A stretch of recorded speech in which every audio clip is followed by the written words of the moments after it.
सुप्रभात प्यारे बच्चों, कैसे हैं आप सभी। मुझे आशा है आप सभी बहुत अच्छे हैं ना। तो चलिए खोलिए अपनी किताबें। आज हम पढ़ने वाले हमारा पाठ 19 जिसका नाम है कहानी लेखन यानी कि स्टोरी राइटिंग।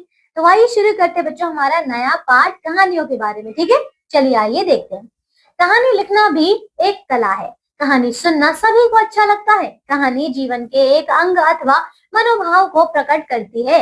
इससे मनोरंजन तो होता ही है, साथ ही शिक्षा भी मिलती है। बच्चों देखिए, हमें पता है कहानी सुनना तो आपको भी बहुत पसंद है ना। कहानी सुनना भी और सुनाना भी, लेकिन कहानी लिखना बच्चों एक कला होती है। अब आगे देखिए, कहानी लेखन के लिए महत्वपूर्ण बातें। बच्चों देखिए, पहली महत्वपूर्ण बात है कहानी की भाषा सरल और प्रभावोत्पादक होनी चाहिए। ठीक है, बहुत अच्छी होनी चाहिए। दूसरा, संवाद छोटे और रोचक होने चाहिए ताकि पढ़ने वाले को मजा आए। तीसरा, मनोरंजन के साथ शिक्षाप्रद भी होनी चाहिए। चौथा है बच्चों, कहानी का शीर्षक सुंदर एवं आकर्षक होना चाहिए। ठीक है बच्चों, तो ये देखिए हमारी कुछ महत्वपूर्ण बातें। अब बच्चों यहाँ पे देखिए, पहला दिया है संकेतों द्वारा कहानी लिखना। बच्चों यहाँ पर देखिए क्या है, बंदर और मगरमच्छ, ये हमारा शीर्षक है कहानी का। और इसमें हमें बच्चों संकेत दिए गए हैं। बंदर और मगरमच्छ में मित्रता होना, बंदर द्वारा मगरमच्छ को मीठे जामुन देना, मगरमच्छ की पत्नी का मीठे जामुन खाकर बंदर का हृदय खाने की मांग करना, मगरमच्छ द्वारा बंदर को नदी की सैर कराना, बंदर द्वारा अपने हृदय को वृक्ष पर टंगे रहने की बात कहना, मगरमच्छ में मूर्खता का होना, बंदर द्वारा उछल कर वृक्ष पर चढ़ जाना। समझ गए बच्चों, तो ये इसके कुछ संकेत हैं। आइए अब यहाँ पे चित्र में आप देख सकते हैं बच्चों, इस प्रकार से ये कहानी है। देखिए मगरमच्छ और ये बंदर है और ये जामुन खिला रहा है। आइए पढ़ते हैं इस कहानी को। देखिए, एक नदी के किनारे एक जामुन का पेड़ था। उस पर एक बंदर रहता था। उस नदी में एक मगरमच्छ भी रहता था। ठीक है बच्चों, मगरमच्छ और बंदर में मित्रता थी। ये देखिए बच्चों, दोनों मित्र हैं।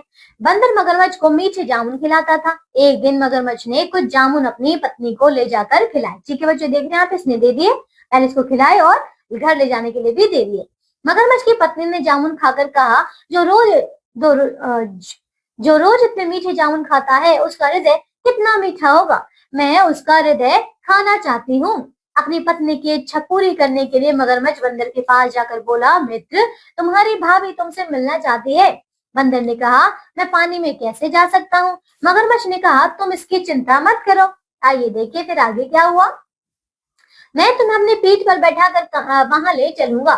बंदर मगरमच्छ की पीठ पर बैठ गया। नदी के बीच जाकर मगरमच्छ ने बंदर से अपनी पत्नी के मन की असली बात कही। ठीक है बच्चों, फिर बंदर ने सब कुछ सुनकर कहा, उसने देखिए अब बड़ी चालाकी से कहा, अरे मित्र, तुमने यह बात किनारे पर क्यों नहीं बताई।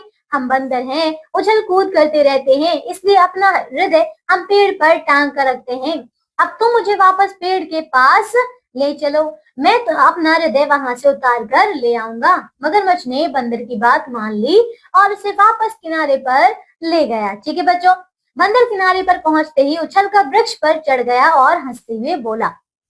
अब कहता है, अरे मूर्ख, कोई हृदय भी शरीर से अलग रहता है भला। अब तुम वापस लौट जाओ, आज से हमारी मित्रता समाप्त हो गई, तुम धोखेबाज हो। समझ गए बच्चों, देखिए किस प्रकार से चालाकी से उसने अपनी जान बचा ली। ठीक है बच्चों, इस कहानी से हमें शिक्षा मिलती है, कपटी मित्रों से सावधान। ठीक है, जो धोखेबाज होते हैं उनसे। अब बच्चों देखिए, कुछ कहानियों के संकेत नीचे दिए जा रहे हैं, उनकी सहायता से कहानी बनाइए। अब बच्चों यहाँ पे देखिए, ये क्या है, लालची कुत्ता। और देखो संकेत बिंदु है, एक भूखा कुत्ता, रोटी की तलाश, रोटी का आधा टुकड़ा मिलना, मुंह में रोटी उठाकर भागना, रास्ते में तालाब आना, तालाब में अपनी परछाई देखना, है ना, परछाई में दूसरी रोटी दिखना, उसे पकड़ने के लिए मुंह खोलना, मुंह की रोटी गिर जाना। ठीक है बच्चों, तो ये हमें सारे संकेत बिंदु दिए हैं और आपको देखिए साथ में चित्र भी दिया है कि आपको कहानी बनानी है। ये देखिए शिक्षा क्या मिलेगी कि लालच नहीं करना चाहिए। ठीक है, तो ये देखिए इस प्रकार का चित्र है। अब बच्चों देखिए अगला क्या दिया है हमें, प्यासा कौवा। आइए इसे पढ़ते हैं। संकेत बिंदु है बच्चों, देखिए गर्मी का समय, कौवे को पानी की तलाश, एक मटका दिखना, उसके पैंदे में क्या है बच्चों, उसमें पैंदे में जल होना, कौवे का इधर उधर देखना, पास कंकड़ों का ढेर होना, मटके में कंकड़ डालना, कंकड़ों से मटका भरना, है ना, और कौवे द्वारा जल पीना। तो बच्चों यहाँ पे देखिए इस प्रकार का ये चित्र है। ठीक है, देखिए शिक्षा में क्या मिलेगी कि बुद्धि से सभी कार्य सफल होते हैं। बच्चों इस कहानी में ये है कि एक कौवा जो है उड़ता है। ठीक है, बहुत दूर से उड़ रहा था, वो पानी की तलाश में भटक रहा था, उसे बहुत तेज प्यास लगी थी। अब जब उसने आसपास जब देखा तो उसको नीचे जमीन पर छोटा सा घड़ा दिखाई दिया। ठीक है, जिसमें कुछ पानी दिखाई दे रहा था, लेकिन जब उसने पास जाकर देखा तो उसमें पानी बहुत ही नीचे था।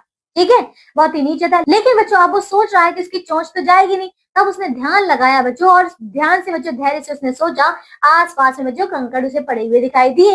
उसने सोचा कि अगर मैं उठा उठा कर इसमें डाल दूं तो पानी ऊपर आ जाएगा, और बस उसने वैसा ही किया। एक एक कंकड़ को उठाया अपनी चोंच से और घड़े में डालना शुरू कर दिया। अंत में देखिए आप, वो धीरे धीरे पानी ऊपर आने लगा, क्योंकि कंकड़ अंदर बढ़ते जा रहे थे।